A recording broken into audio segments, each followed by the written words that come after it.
Grim, what's up? Did you come to share something else you found in that book? Not quite. I'm afraid the malevolence has grown too dense for me to hole up at the inn reading. Malevolence?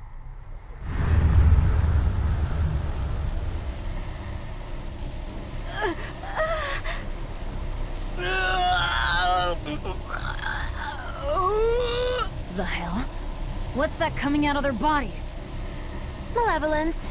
They're all hitting their limits.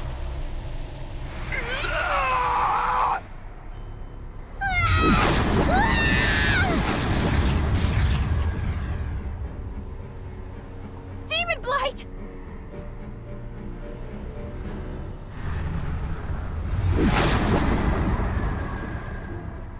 Even the inn girl! Why is this happening? They're demons now. Their malevolence is spilling over. The malevolence. All of that energy spilling from their bodies? That's what causes the demon blight?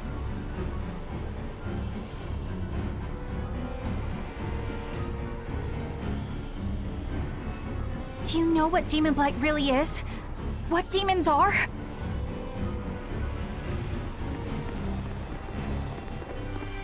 They couldn't have gotten far! Track them down at all costs! We'll talk later.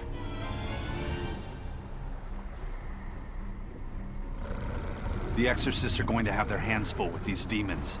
Let's get back to the ship while we can.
Where are we going?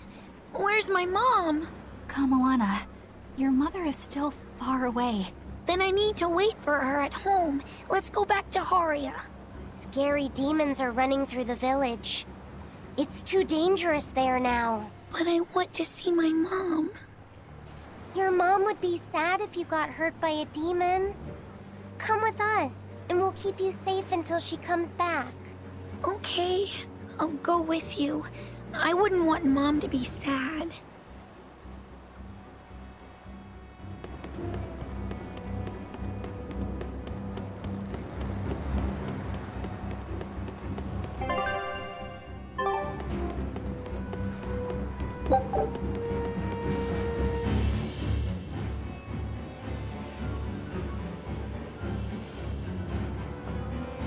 All right. You're going to tell me about the demon blight and malevolence. Are you seriously thinking of breaking the Moloch taboo? That depends. Moloch taboo? This is about more than just the demons. You could say it's the truth behind how this world really works. The knowledge can be devastating to humans, throwing into question everything they think they know. And so the Malachim agreed to withhold it from humans, for their own protection.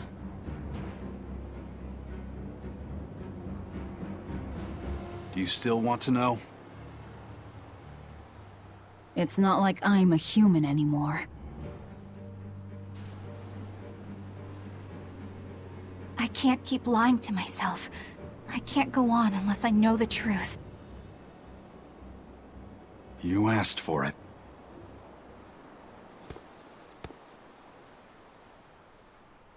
First of all, this illness you call Demon Blight does not exist. Any human carries the potential of becoming a demon. All it takes is for the malevolence lurking in their heart to overflow. And what exactly is this malevolence? Impure emotions beyond what reason can suppress. Think of it as the sin buried in men's souls.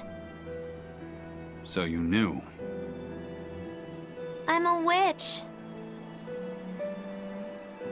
So malevolence is the darkness in all our hearts. Make any sense to you guys? Any at all? When you put it like that, yeah, it makes a lot of sense. By nature, humans are incited by negative energy. It is easy to turn them towards impurity, creating malevolence. In fact, most people are constantly generating malevolence. It might even be possible that demons are people's true selves, and what little reason they possess is all that keeps them in human form. If the masses realize this, the realm would be thrown into utter chaos. That's why the Abbey propagates the lie of Demon Blight. So I presume. That can't be true! You know yourselves there weren't any demons before the opening! It used to be that humans couldn't see demons, or Malachim. Not unless they possessed a unique spiritual talent we call resonance. All your average human would see was someone turning extremely violent. Unable to explain what was happening, they'd just call those people possessed or feral. Then what made people see them all of a sudden? I don't know. My guess would be that something triggered greater resonance among all of humanity. And then, on the day of the Advent, all humans gained the ability to perceive Malachim. And in the following days, the exorcist numbers swelled. This has to be Artorias' doing.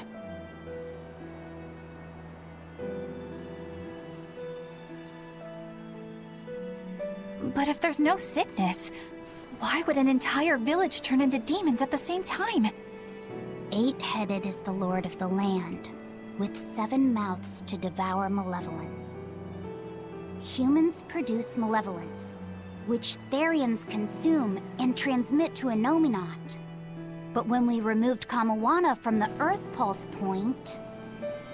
Clever boy. That's right. With no Therian to absorb their malevolence, the villagers could no longer contain it. So you're saying it's all my fault?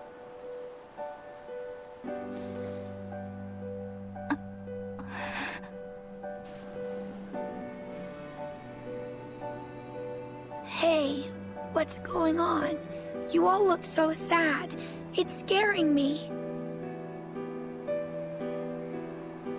On the other hand, at least now we know we can trust the contents of that ancient book. We tear the Therians away from their Earth Pulse points. Innominat's power will wane, and will prevent this awakening. But if we take away the Therians, then more and more humans will turn into demons. It's the only way to kill Artorias. Ooh, the knives come out. So even the truth won't stop you. Very well.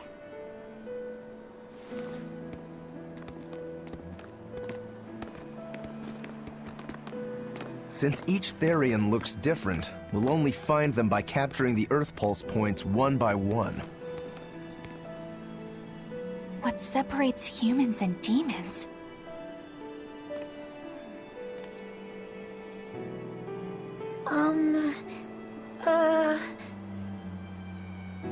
It's Eleanor. Cheer up, Eleanor. Your mommy's looking over you too, you know.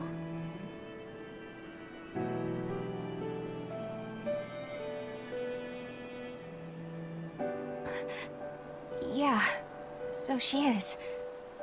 Thank you. Come, Moana. Grimoire, I want you to tell me more about what you said earlier. About malevolence? I told you, the subject is taboo. I understand that human emotions create a poison called malevolence that turns people into demons. Is there no way to stop malevolence from being created? As long as humans remain human, no. Malevolence is born of emotion, you see. But your kind must have found a way around it. Malakim experience emotions too. But Malakim do not produce malevolence, unlike humans. That's a lie. I've watched a Malak turn into a demon. That only happens when we are exposed to too much external malevolence. True. The island was full of prisoners and demons. And Melchior hit that Malak with something that turned it into a wyvern. Was it malevolence?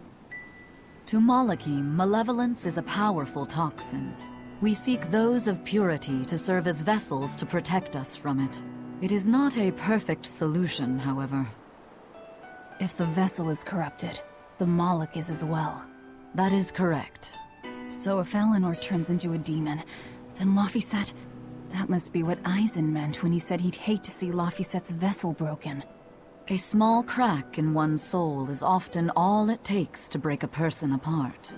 So try not to pick on our squeaky clean exorcist too much, Thanks for the warning.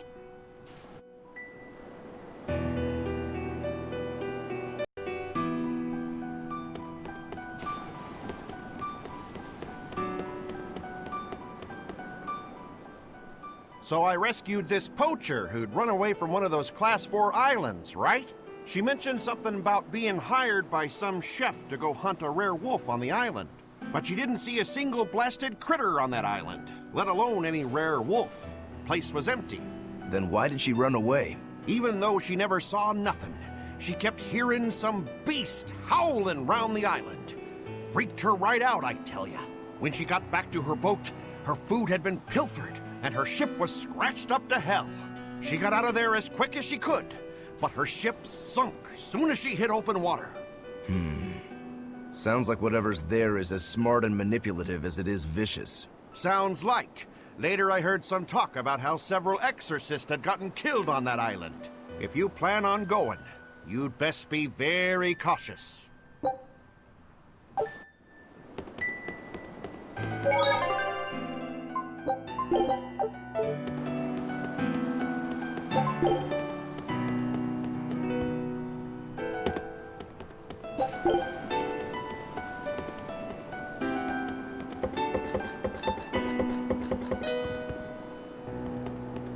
Sir, we just received a Sylph J from the boss of the Bloodwings. She has a job for us and wants us to meet her in Logres. How should we respond? Let's do it. Besides, we need to see if that demon in the villa was actually a Therian. Good point. And the Bloodwings might know something about the other Therians, too. We're heading for Logres. Prepare to set sail. Ready anytime!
Is that a fighting arena of some sort?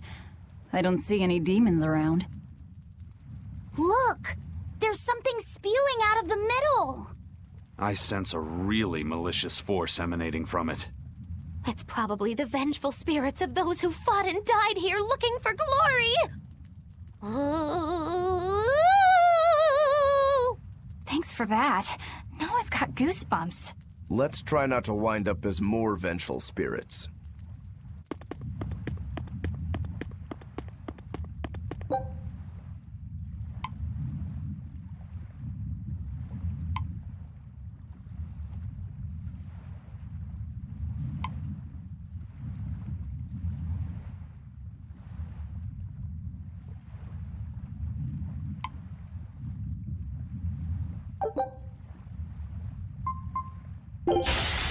Not worth my time.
Looks like we won't be joining the party.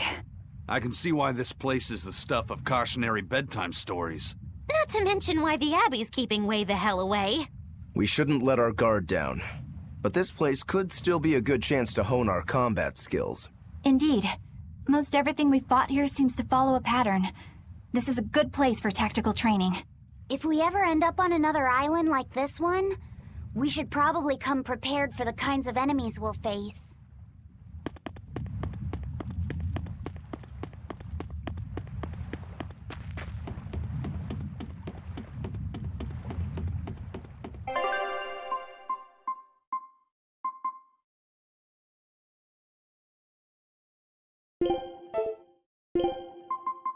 Yeah, my time to shine.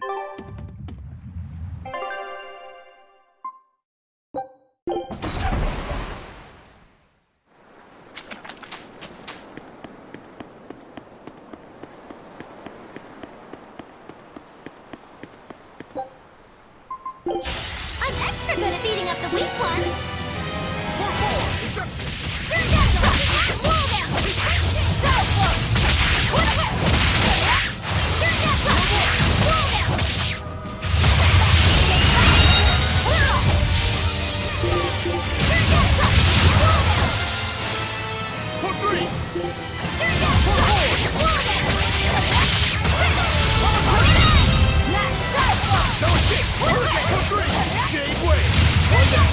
Now, rise!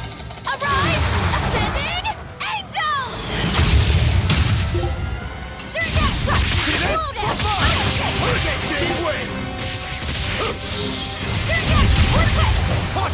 See this?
Deception!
refuse to fall here!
I lost my mother to a demon.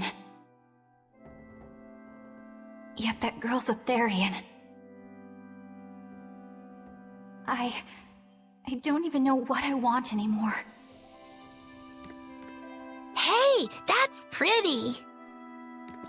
You like to look at that thing, don't you? Yes, my mother... Someone very important to me gave me this. I treasure it a lot. Looking at it gives me strength. Do you want to see it? Yeah! Ah!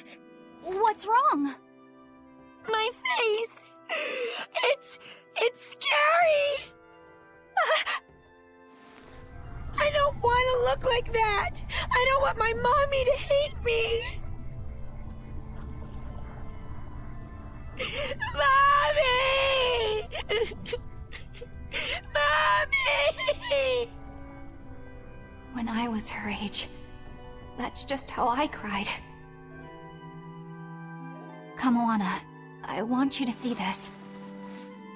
That huge owie. What happened? It's big and ugly, isn't it? There are scary things about my body, too. But do you think I'm scary, Kamoana? No, not at all. But are you alright? Does that hurt? Thanks, sweetie. I'm alright, I promise. What about me? Do you think I'm scary? You're such a sweetheart, Kamoana. Nobody could ever be scared of you. Not me, not your mother, not Laphicet. You don't have to cry anymore. It'll be okay. I promise. Okay. That scar, was it from a demon? Yeah. They attacked my village when I was a girl. I was so hurt, I couldn't move. But my mother lured them away from me so I could survive. What happened to her? The last thing she said to me was, "Stay strong and keep living." Oh. Come to the deck. Grimoire says she's learned something from the book. Hey, why's your face so red? It's nothing.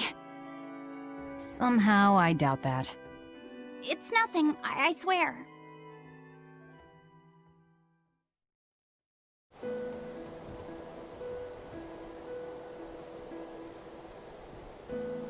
Do you all remember the second verse of that song Laphicet read earlier? 4 Empyreans may tear him asunder, but so long as there is one receptive to divine power, Therion shall be forever reborn in sight of the full crimson moon. Right. That's what I've gathered you all here to discuss. And we think that passage means that Innominat and the Therians will be revived by a chosen one, right? Yes, but the shall be forever reborn part kept bothering me. I've reconsidered my analysis. Suppose that instead of someone being chosen by Innominat to create Therians, the song means that Innominat chooses who becomes Therians. But so long as there is one receptive to divine power, Therians shall be forever reborn. What do you think that could mean? That someone receptive to Innominat's power will be reborn as a Therian. Like Kamoana. Which is to say that the Abbey figured out how to turn people into Therians, and then got right to work. That's... Are you really that surprised? Artorias has always been one to prioritize the many over the individual, as I well know. Another thing to consider is this wording about Therians being forever reborn. This could mean that one Therian will be reborn again and again, or it could mean that different Therians will be born to take their place. Meaning that even if you kill one, there are more waiting in line. They can't be wiped out. Looks like prioritizing the one over the many was the right call this time. Eh, Velvet? I never said I wouldn't kill her, if it would prevent Innominat's reawakening. But Therians can't be killed. Not truly. So, in a nutshell, if you kill one, another person who's receptive to Innominat's power will be reborn as one. Right. But the song says that 7 mouths feed the body, so there's only so many around. If you don't kill them, the next ones won't be born. Exactly. So we remove the 7 Therians from their Earth Pulse points instead. But then, we also have to protect them so the Abbey doesn't steal them back. Or kill them. Sounds tricky. We've got to protect my bug, too. Yeah, you take real good care of that thing now. Got it? You bet I will. In that case, we should probably work on securing a proper hideout for ourselves. You got a secret base or anything, Eisen? It's every man's fantasy, but sadly, I don't. We need a hard-to-find spot. One where we can guarantee a steady supply of malevolence for the Therians. Somewhere devoid of people but full of malevolence. Real poser you got there. With the Abbey in control of the entire continent, finding a place like that will be easier said than done. Meanwhile, Innominat's reawakening draws ever closer. We'll have to keep collecting our Therians while we search for a hideout. For now, let's just get to Logris.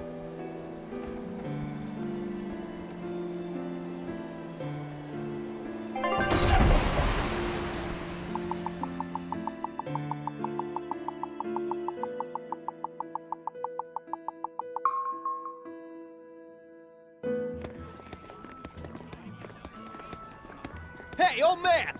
Give me all the water and food you got! Wait your turn, moron! I was drifting out at sea for 3 days! Almost died out there! Poor you! You probably deserved it! Say that again, wise ass! I dare ya! Ah, shut up, both of you! No one's getting anything until you pay me what you owe first. Are they gonna be okay? Don't pay them any mind. Sailors are just a short-tempered bunch, that's all. Huh? The hell are you doing? What's going on? They've jacked up the price to dock our ship here. Oh yeah? Some real balls you've got there, buddy. If you lot want to moor here, that's the price you're gonna pay. Look, pirates are a liability to begin with, but calling your crew infamous these days would be putting it lightly. The more wanted you are, the more it's gonna cost to hide you. Capiche? Hard to argue there. Benwick, just pay the man what he wants. Yes, sir. You're such pushovers. You and the captain both. I knew I could count on you to come through, Eisen. Pleasure doing business with you. Looks like I'm causing you trouble. It comes with the job. Don't sweat it. Some sailors just have longer tempers than others. Noted.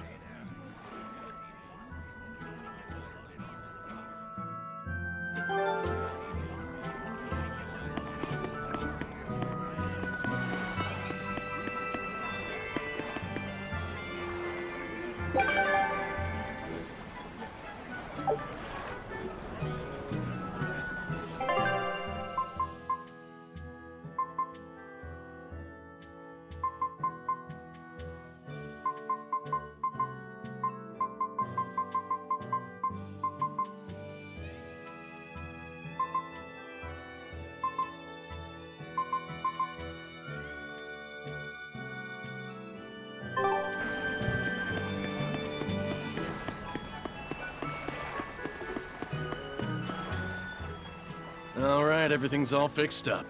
Now to polish this ship from top to bottom. You really throw your back into your work, don't you? Why shouldn't I? The Von Eltia is our pride and joy, our weapon. And most importantly, our home. I'm sure you've heard this before, but she's one odd-looking ship. The Von Eltia was built by the Kingdom 12 years ago, using the very best technology available. She was designed for search and seizure operations on the high seas. Apparently, her unusual design comes from an engineer who is familiar with technology from the far continent. But on her maiden voyage, a string of mysterious accidents took the lives of the captain, then the second, and then the third in command. People thought the ship was bad luck. She was about to be scrapped when Captain Eifried came and snatched her for himself. If the ship was bad luck, why did Eifried want it? Well, I'm sure part of it was that he wanted a sturdy ship, capable of reaching the far continent. But when I asked him why, he said, "She looks interesting." She's too interesting if you ask me. We've been chased by storms, struck by icebergs, attacked by a giant whale. You name it. 3 years ago when the first mate arrived, it all made sense. To think we'd been haunted by a Reaper the whole time. Oh, come on.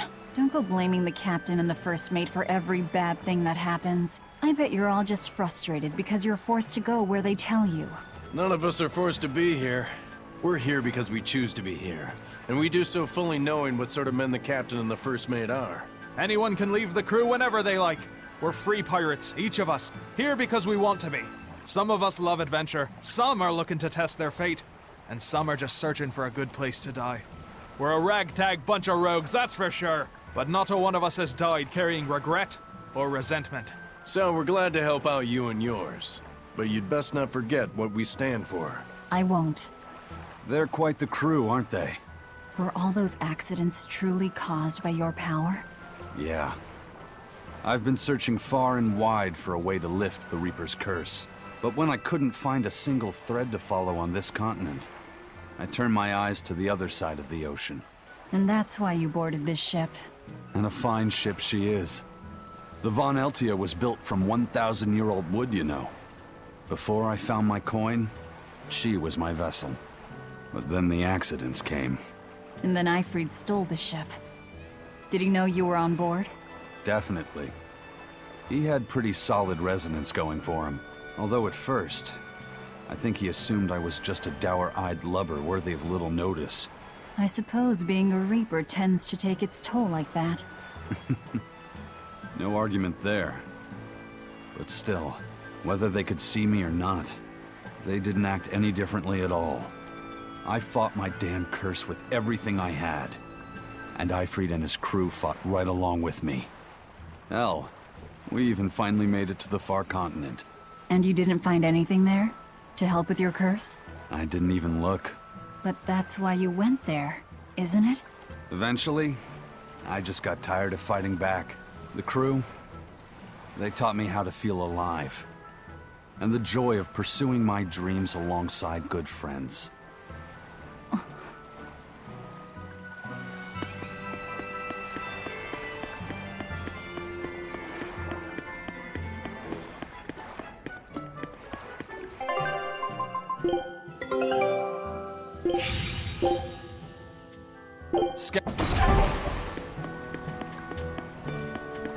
Just when are we gonna be allowed free access through Vortigern? Having to go all the way around it every time is far too inconvenient. If they insist on building a big gate over the sea, the least they can do is let honest folk through it. I get why you're upset, but maybe they just haven't been able to devote the resources to fix it after those savage demons wrecked the place. Look, those demons who attacked Helavis are still on the loose, aren't they? Yep. Standing right here. From what I heard, the demons who wrecked Vortigern were the same ones that killed the High Priest. What? No way. Wait a minute. The High Priest was killed? Yeah. The official story is that he's injured or sick or something, but I heard differently. Then no wonder they haven't had time for Vortigern. I hope the Abbey finds those demons quick. Those monsters need to pay for what they did. Looks like our infamy is growing by the day. Maybe they've even put a bounty on us by now. They keep embellishing our escapades, though. I'm honestly a little hurt they're calling us monsters. The more they embellish, the easier it is for us to get around. Confusion and panic will only help us.